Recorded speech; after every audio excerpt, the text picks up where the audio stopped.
Hey friends, and welcome back to my YouTube channel. I am Dr. Brianna Whiteside, and we're about to get into another wealth chat because we are going to focus on building wealth even though there are threats of a recession. And I truly believe one is coming. We're probably already kind of in one, but that's not for you to worry about. What you need to worry about and keep your attention on is building wealth. Before we get started, I want to ask you to please like the video and subscribe to the YouTube channel if you find something that I say of value. Now, let's start this video off with some good news. Y'all, this week I got a notification from my American Express card alerting me that my credit score had changed. Now, I wasn't too worried that it had gone down, but I was interested in if it had gone up. And lo and behold, it went up 7 points. My credit score right now is a whopping 810. I think we have to give me a round of applause, y'all, because in 2019, my credit score was 667. You heard me, 667. And that is when I first started trying to take money seriously. I started trying to get out of 10K of consumer debt. I've chronicled that journey over on my Instagram page. And I was just really at a place where I was tired of being, just uninformed about money. And I was tired of struggling and then being under the weight of $10,000 of consumer debt was super overwhelming. So I purposed to go ahead and start getting my finances in order in 2019. Here we are in 2026 and my credit score just reached a 810. So from 667 to 810. Why am I sharing this good news with you? Because I want you to know that your goals are not impossible. And it's okay if you have to take the stairs. So many times we want to take the elevator to do things, but it doesn't really work that way. If you take the stairs, slow and steady, easy does it. Y'all know that commercial? I mean, it wasn't a commercial. It was a cartoon. And I think it was the tortoise and the hare, I think.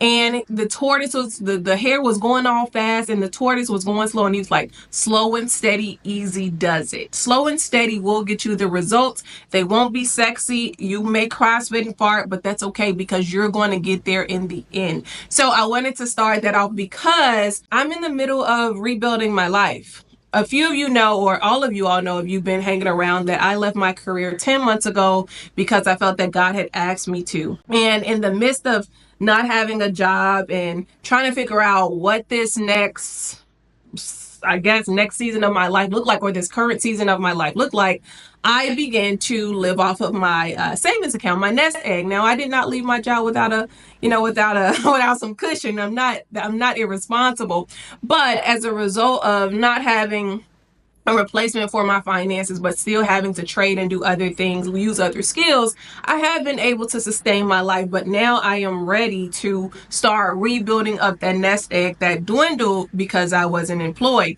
And so as a result of me having to rebuild my life, I want to start sharing and chronicling that journey with you. Because if you weren't around for the first time when I got out of that consumer debt and start learning about money, I want you around this time so that you can begin to build wealth with me. Okay? I'm not just going to be a teacher. I am going to be your peer in this. We're in this together. I've always said that I am one from among you. And so I believe that this can be a show and tell situation. Okay. I am in a position where I have to rebuild my life after stepping out on faith and God not coming through in the time frame that I thought he would have. That's a whole nother story. But I am going to take ownership over my life, and I want you to take ownership over your life because that's the only way you're going to be able to make valid changes and sustainable changes in your life. All right. So in today's video, I want to talk about the wealth hack that I always use, and I want you to begin to use it as well, and it is to position yourself as a researcher. Now listen to me. There is a way that you can get into the room for free.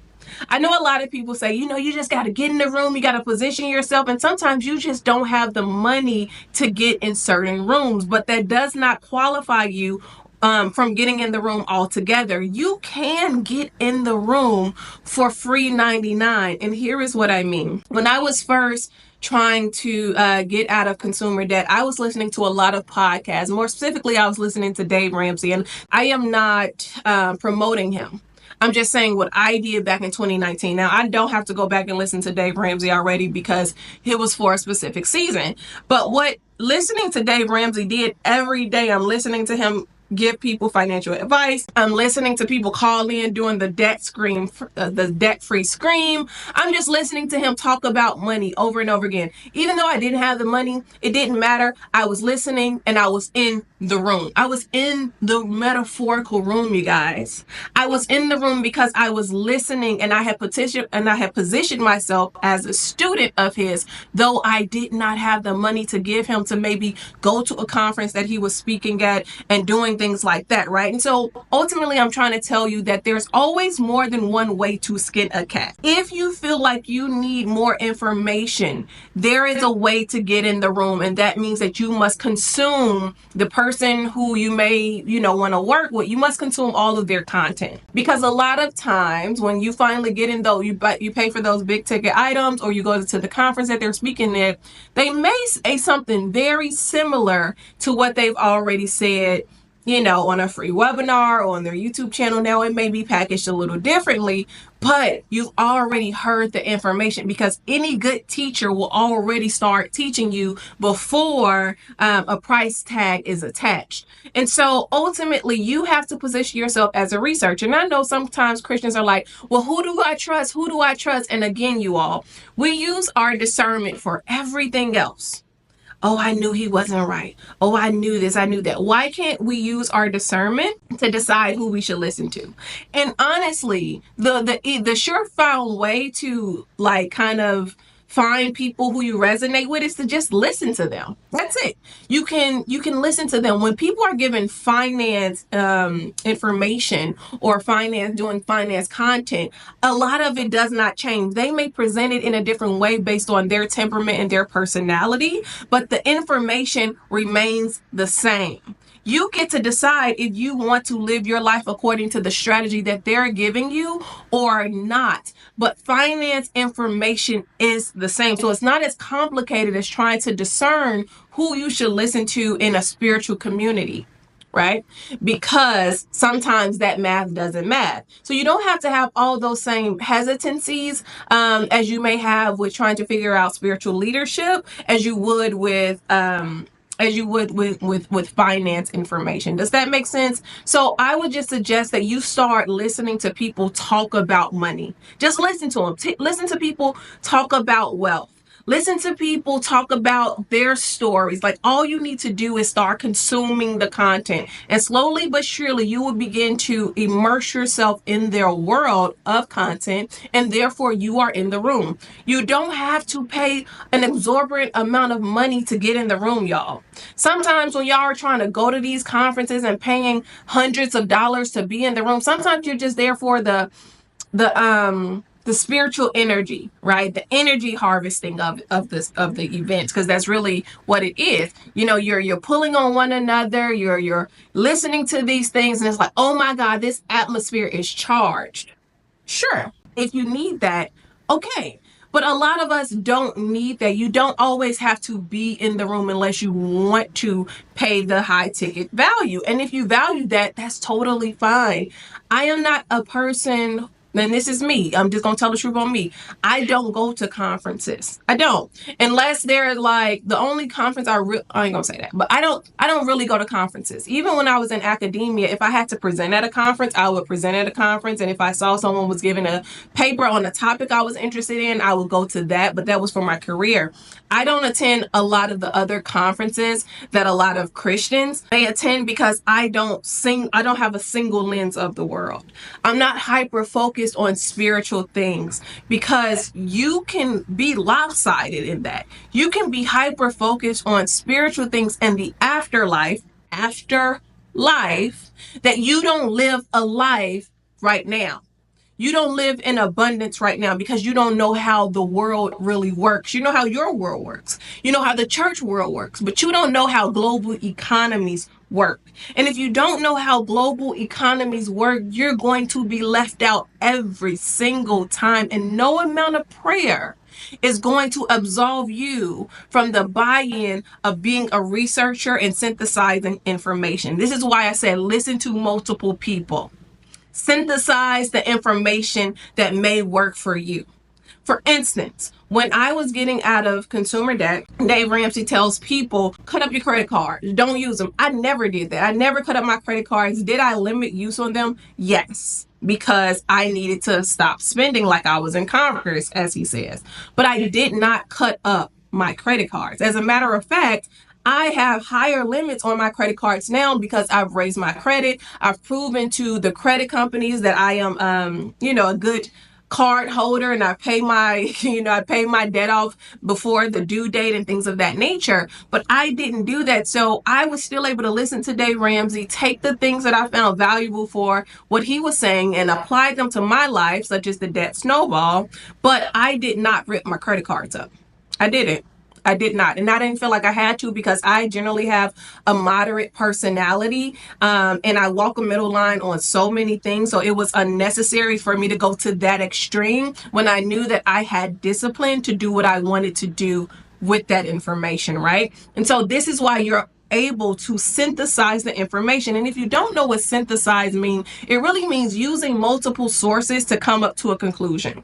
So in academia, I would give students 4 popular culture articles on the same topic, different authors, and I will ask them to synthesize the information and come up with a conclusion of their own. That is what you're going to have to do. If you don't have the money to pay a coach, and sometimes you don't need coaching, you just need discipline, and you need to invest your time wisely.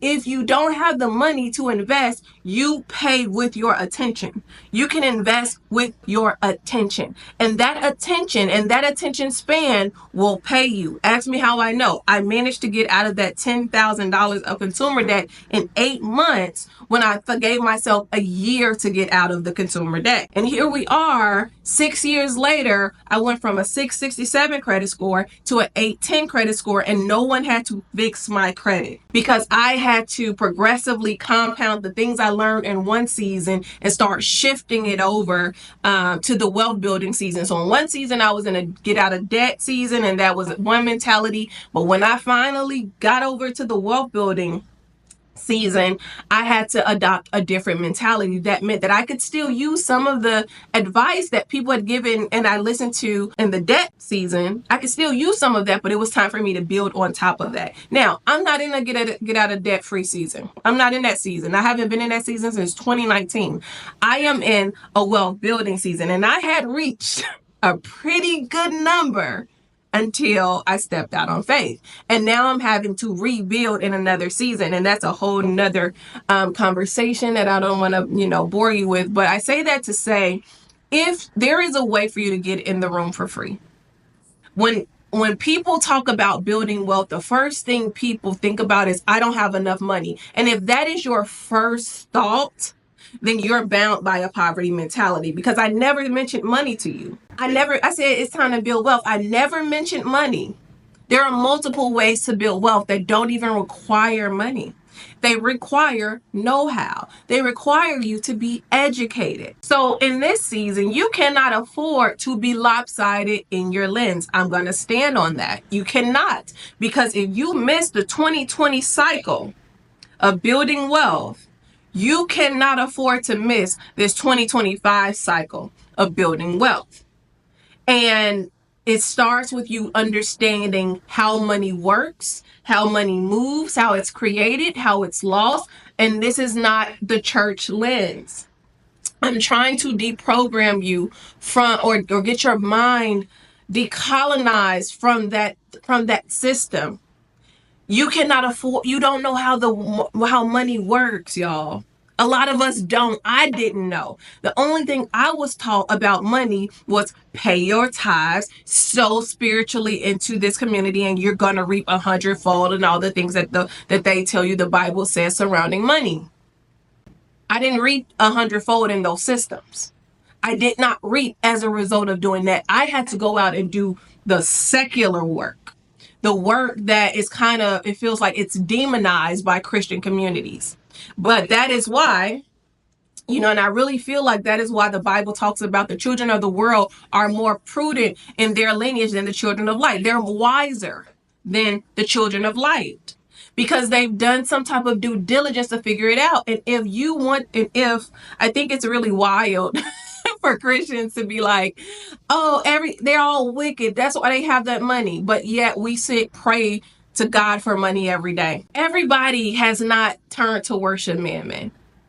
And I think we need to stop demonizing what we need to survive here on earth, because you will repel that every time you do that. Okay? So I just wanted to drop in and give you that strategy.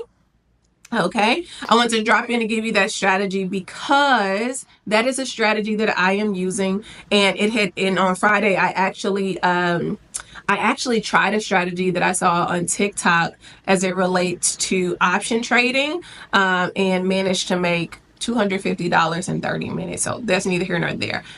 I'm telling you that because the information is out there. You just have to position yourself as a student of the information. All right.